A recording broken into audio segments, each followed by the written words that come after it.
สัพเพสัตตา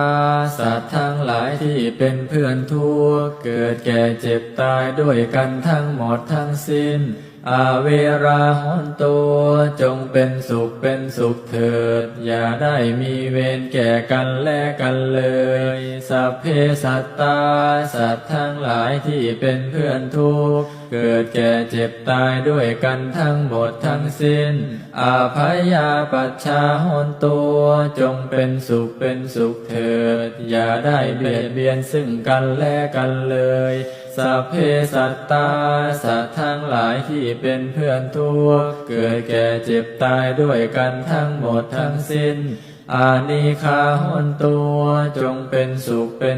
เถิดอย่าได้มีความทุกข์กายทุกข์ใจเลยสัพเพสัตตาสัตว์ทั้งหลายที่เป็นเพื่อนทุกข์เกิดแก่เจ็บตายด้วยกันทั้งหมดทั้งสิ้น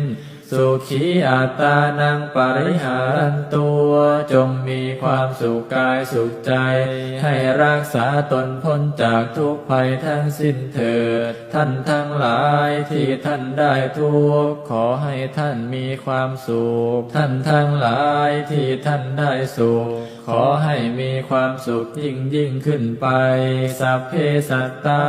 สัตว์ทั้งหลายที่เกิดเป็นชาลาภูชา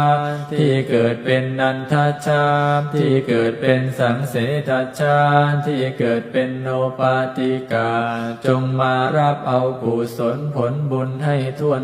ทุกตัวสัตว์เถิด